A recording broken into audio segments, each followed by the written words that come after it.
नमस्कार। संगीत की क्लास में आज आपको मैं तानपुरे के विषय में बताऊंगा कि तानपुरे का उद्भव, विकास कैसे हुआ, समय के साथ साथ ये कैसे क्या क्या बदलाव आए। तो आप ये तानपुरा देख रहे हैं, इस वाद्य यंत्र को हम तानपुरा कहते हैं। तानपुरा अति प्राचीन संगीत का वाद्य है। ऐसा कहा जाता है कि इसे तंबरू नामक ऋषि ने इसका आविष्कार किया था, बनाया था इसे। इसी वजह से इसका प्राचीन नाम तंबूरा था।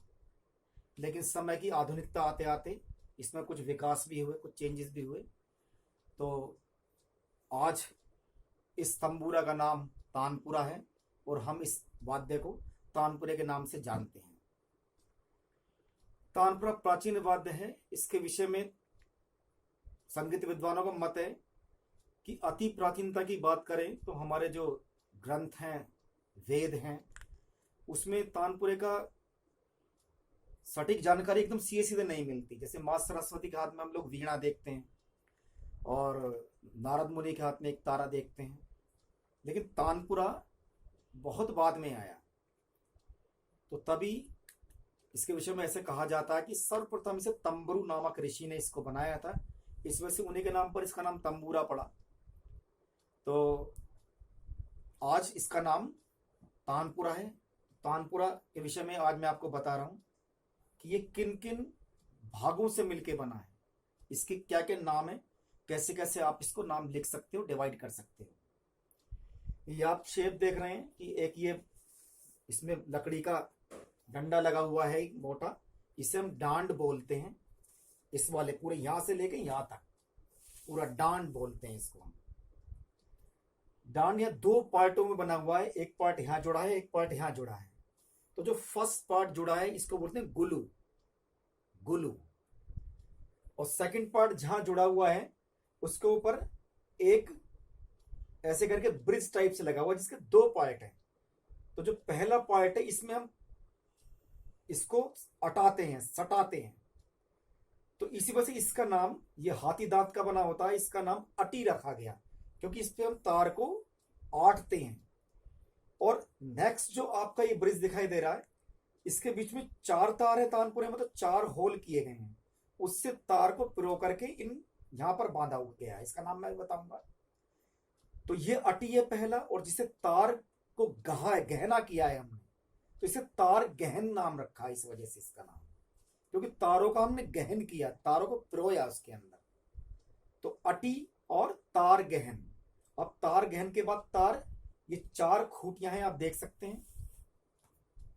तो ये जो दो खूटी हैं, पहली वाली ऊपर की तरफ जो उभरी हुई है, इसमें हम ये दूसरा और तीसरा तार बांधते हैं, कसते हैं। जो ये पहली खूटी दिखाई दे रही है, इसमें तानपुरे का पहला तार कसा जाता है। और जो आपका ये फोर्थ नंबर का तार है, ये साइड वाली खूटी में कसा जाता है। तो ये इस तरफ का पार्ट था।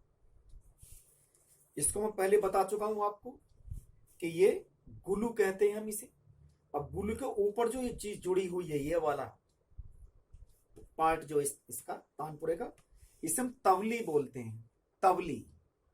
और तवली जिस पर रखी हुई है वो इस मोटे से पार्ट में, गोल से पार्ट में, इसको हम तुम्बा बोलते हैं, तुम्बा, इस वाले पार्ट को। अब इसमें एक पार्ट और लगा रहता जो हाथी दांत का बना होता है, ये ब्रिज लगा है। इस ब्रिज का नाम है घुड़च। इसको हम घुड़च बोलते हैं। हमारे जो संगीत के विद्वान हैं उन्होंने इसका नाम घुड़च रखा है।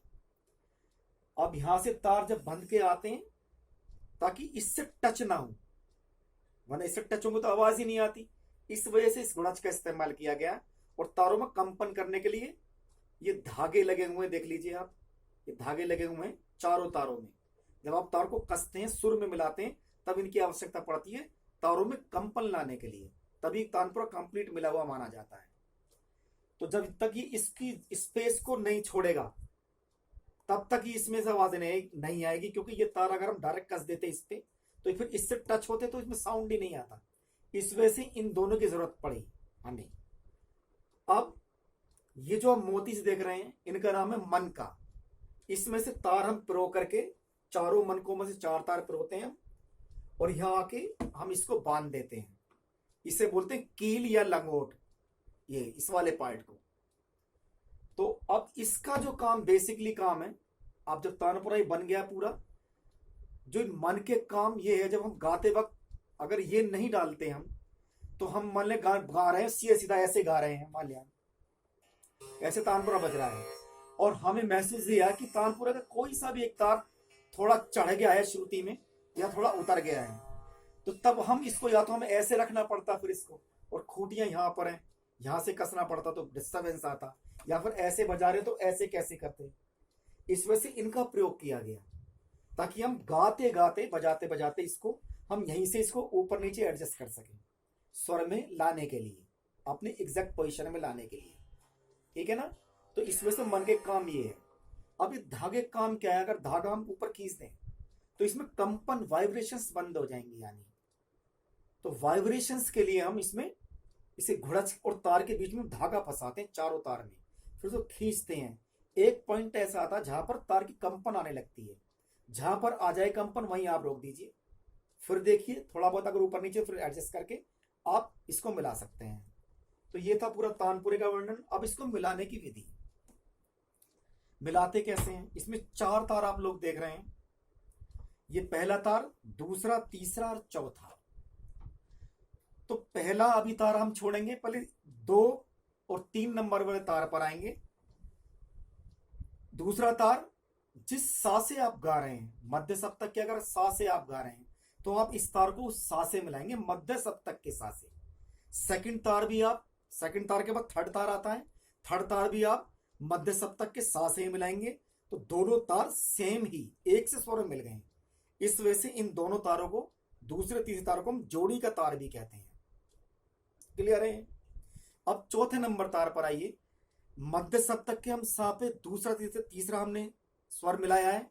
अब चौथा जो तार है उसको हम मंद्र सप्तक के यानी कि लो ऑक्टेव के सा से मिलाएंगे, मंद्र सप्तक के सा से मिलाएंगे। तो ये तीनों सा से अब मिल गए, जिससे आप गाना है, जिससे आपको। अब ये पहला वाला तार बचता है, इसको हम उस स्वर में मिलाएंगे अगर राग में स्वर पंचम स्वर प्रयुक्त हुआ है, तो आप इस तार को पंचम स्वर में मिलाएंगे। अगर राग में पंचम स्वर प्रयुक्त नहीं हुआ है, मध्यम हुआ होगा, तो मध्यम में मिलाएंगे। फिर इसे पंचम है तो पंचम में मिलाएंगे पहले तार को, पंचम नहीं है मध्यम है तो मध्यम में मिलाएंगे पहले तार को।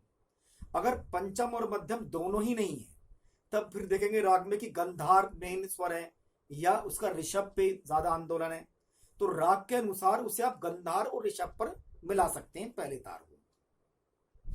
तो ये था तानपुरे का मिलाने का तरीका, आप सभी को समझ में आ गया होगा।